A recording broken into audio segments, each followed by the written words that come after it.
le temps est venu de finir cette journée, et peut-être en ajoutant la soirée d'hier soir, je crois un moment très riche que vous êtes encore nombreux à avoir partagé. Alors je vous promets de ne pas être trop long. Au fond, François, tu l'as dit, c'est à la fois un sujet neuf et un sujet de toujours que de rechercher pour les assureurs à repousser les limites de l'assurabilité. Ils le font selon les époques, sur des thèmes différents. Et au fond, quand on regardait ce que voulait dire cet objectif, c'était à la fois de prendre des risques qui existent déjà assurables, et de se dire comment aujourd'hui, avec les nouvelles technologies ou avec les nouvelles problématiques qui se posent, on peut élargir la couverture de ces risques traditionnels. Puis c'est aussi les risques nouveaux, tu en as évoqué quelques-uns. Et au fond, il y a dans ces risques nouveaux un mélange parfois troublant entre des risques que je qualifierais de gigantesques, c'est-à-dire les risques systémiques, que ce soit l'hyperterrorisme dont on n'a pas parlé aujourd'hui, mais enfin les pandémies mondiales, le risque cyber de façon massive, et puis des tout petits risques, mais qui sont aussi neufs et qui apparaissent dans la vie quotidienne de chacun, et ça va des nouvelles formes de mobilité. On parle des voitures autonomes, on parle aussi des trottinettes. Enfin, il se passe aujourd'hui des phénomènes nouveaux, des pratiques nouvelles, des usages auxquels les assureurs doivent répondre parce qu'ils font partie de l'ensemble des demandes que la société fait à l'assurance. Alors, on a parlé de beaucoup de sujets. Si on les regroupe, au fond, notre découpage, celui de cette journée, correspond assez bien aux trois aspects. On a commencé par parler beaucoup de régulation, de réglementation, enfin l'environnement réglementaire. Le gouverneur vient d'en parler. On a eu une discussion intéressante ce matin avec une injonction contradictoire qui avait été relevée hier par le ministre des Finances, c'est-à-dire que d'un côté, la régulation veut protéger le consommateur, c'est légitime, et donc il faut protéger, ne pas prendre de risques. Et puis de l'autre, elle veut encourager l'économie, donc il faut oser prendre des risques. Comment arrive-t-on à faire les deux à la fois? Eh bien, il faut trouver le bon équilibre. Est-ce que nous avons trouvé le bon équilibre? Je dirais que la table ronde que nous avons eue aujourd'hui permet de montrer que là, il n'y a pas d'accord sur le point d'équilibre. Il n'y a pas d'accord parce que il y a aujourd'hui la conscience d'un certain nombre de pays que des investissements qui devraient être encouragés ne le sont pas. Et l'idée que tout ceci peut aussi créer un risque systémique parce que, à force d'entraver la croissance, eh bien, on encourage des comportements, on décourage des comportements et on pousse sur le plan politique des gens qui considèrent qu'au fond, la régulation vient empêcher la croissance et donc qui réagissent en rejetant la régulation et tout le système qui l'entoure. Et c'est un des sujets qui va peser dans la construction européenne. C'est pour ça d'ailleurs que je me permets d'avoir une point d'interrogation. On évoque les perspectives 2020, 2021. Tout ceci serait tout à fait normal si nous étions dans un cursus tranquille, mais nous avons des échéances. On a parlé du Brexit la première, mais il y aura les élections européennes ensuite. Et la question est de savoir si on peut se permettre, si le mieux n'est pas l'ennemi du bien, et si on peut se permettre durablement d'attendre que de passer tout ça pour apporter des réponses, ou s'il ne faut pas donner des signes plus rapides. Et là, on rentre dans de la technique que je ne vais pas développer à cette heure-ci, mais il y a des mesures de niveau 2, il y a des mesures qui ne le sont pas, et je pense qu'il y a un certain consensus d'un certain nombre de gouvernements et d'un certain nombre d'acteurs qui l'ont marqué pour dire que le temps est venu d'agir et de ne pas attendre parce que la pendule fait tic-tac et que, comme le rappelait le général MacArthur, les batailles perdues se résument toujours en 2 mots, trop tard. Alors on a évoqué aussi la construction, et c'est aussi un autre sujet. La question est de savoir à qui revient. Tout le monde est d'accord pour dire qu'on a un énorme problème avec l'assurance construction, et d'ailleurs, le gouverneur l'a évoqué dans son discours. À qui la faute? Comment se fait-il qu'on se retrouve dans un système où des gens qui ne sont même pas capables d'exercer leur activité dans leur propre pays vont aller faire semblant de l'exercer ailleurs? Il y a quand même là un dysfonctionnement tellement grossier qui mérite, enfin, je veux dire, qu'il indigne, qu'il frappe le bon sens. Donc, hier, le ministre des Finances nous a dit qu'il fallait au niveau européen, agir plutôt que de parler. J'ai envie de m'inspirer de cette maxime en ce qui concerne les évolutions réglementaires. Deuxième sujet que nous avons évoqué, c'était effectivement les nouvelles technologies. Et là-dessus, on a eu beaucoup de remarques tout à fait intéressantes. Là encore, une injonction contradictoire. Ceux qui étaient là l'an dernier se rappellent que notre invité technologue venu de la côte ouest des États-Unis avait dit que c'était formidable, les assureurs, qui était un métier où on faisait beaucoup d'efforts pour ne jamais avoir à rendre le service pour lequel on était payé. Et donc, cette année, on a eu droit à quelqu'un qui lui ne venait pas de Californie, mais venait toujours des États-Unis, et qui nous a expliqué que l'assurance était totalement en retard, allait être disruptée, que les assureurs faisaient semblant de réagir, mais qu'en réalité, ils étaient très loin, comme d'ailleurs la plupart des professions, et qu'on ne se rendait pas compte du rouleau compresseur qui allait nous arriver dessus. Bon, alors ça, c'était un point de vue un peu provocateur, elle l'avait dit d'ailleurs, elle avait annoncé la couleur, on a eu un débat là-dessus. Quand même un chiffre intéressant, parce que, qui fait le lien avec le climat, 2,7 milliards. 2,7 milliards, c'est à la fois ce qu'a coûté les catastrophes naturelles en moyenne depuis 3 ans en France, c'est également le montant de venture capital qui a été investi aux États-Unis dans les startups de l'InsurTech. Rien que l'InsurTech. Et elle nous a expliqué que c'était un indicateur intéressant pour mesurer le niveau de disruption, la menace disruptive qui allait arriver, et je crois que c'était quelque chose de tout à fait intéressant. Donc, sur ces questions digitales, on a fait des réponses partielles. On a expliqué comment les assureurs intégraient les progrès du numérique. Et bien évidemment, comme toujours dans le digital, c'est un Janus à deux têtes. Il y a à la fois les aspects positifs qu'on a développés, et puis en même temps les risques que cela fait encourir, tant sur la privacy que sur l'arrivée des plateformes, la gestion des données. On a des problèmes très concrets. On parle de la loi actuellement, la loi Pacte. Il y a aussi la loi L'Homme. Et il va y avoir un débat. Alors, on travaille actuellement en France. On a fait un accord avec les constructeurs automobiles pour travailler sur la gestion des données et la disposition pour les assureurs de données de façon automatique en cas de sinistre, parce que c'est la seule façon à la fois de les régler rapidement et de façon économique dans l'intérêt de tout le monde. En termes de temps et en termes d'argent pour les assureurs comme pour les assurés. Mais on voit bien que ça pose des problèmes tout à fait inédits et qu'il nous faut inventer des réponses avec en même temps que la technologie. Et puis, bien sûr, la question climatique qui, et je dois dire, qui est frappant pour les gens qui, comme moi, ont suivi l'évolution de nos débats, c'est évident qu'aujourd'hui, et c'est quand même une victoire morale pour tous ceux qui se sont battus, c'est une question qui fait évidence. Et je ne crois pas que c'était le cas, et il n'y a pas si longtemps que ça. Ça faisait débat, ça faisait doute, ça faisait question, puis ça fait crainte, et maintenant ça fait évidence.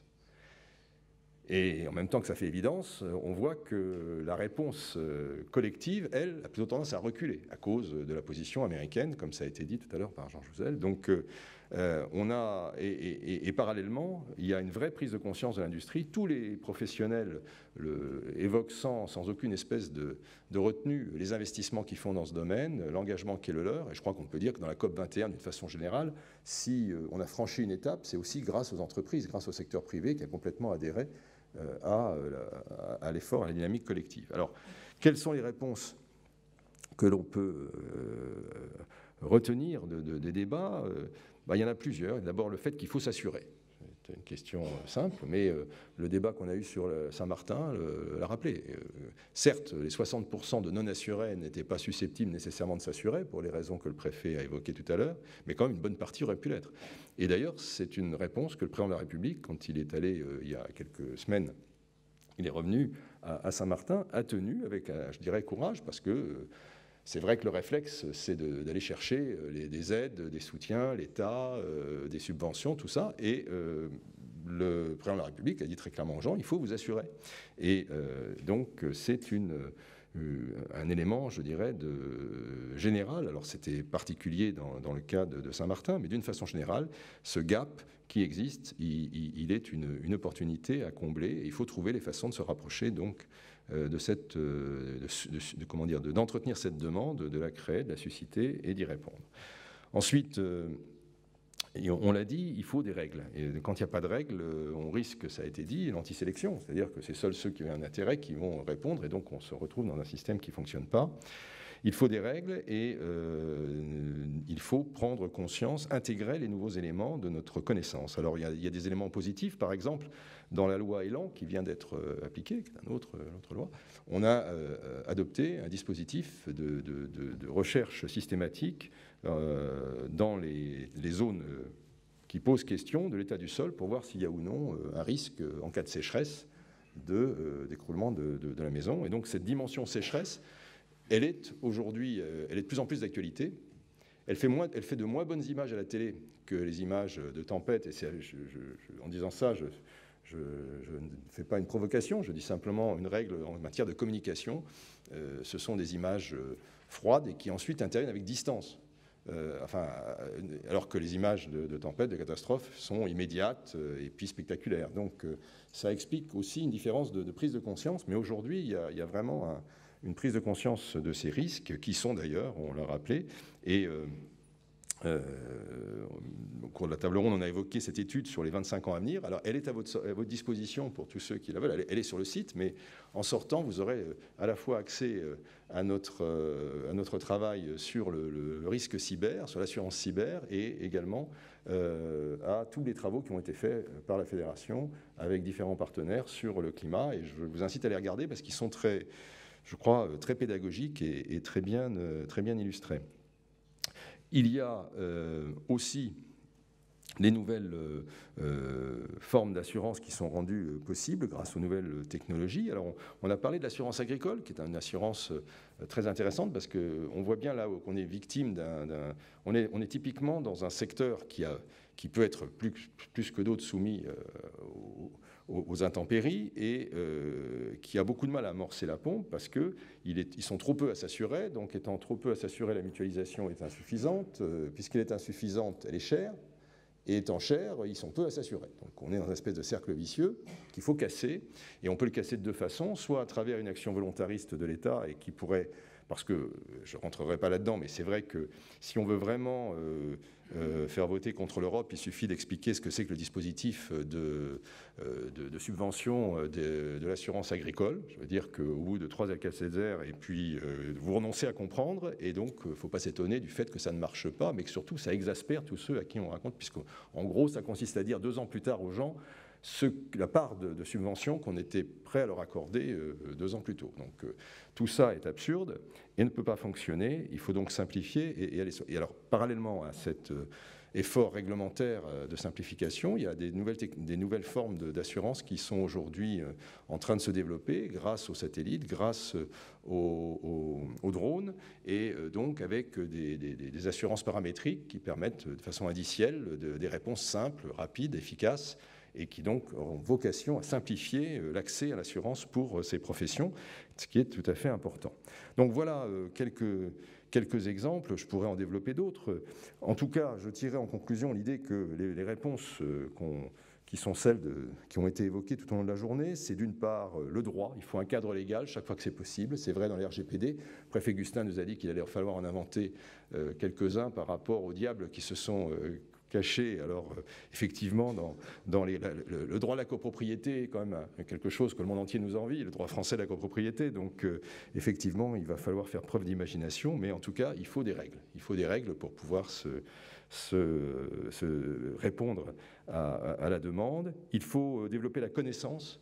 Ça a été dit par plusieurs intervenants. Donc on voit bien que les entreprises font des investissements. On en a eu un exemple avec Jean-Laurent Garnier à l'instant, mais on pourrait dire aussi, beaucoup comme l'assurance, de réassurance, qu'il y a eu des gros investissements intellectuels pour essayer de mieux comprendre ces phénomènes.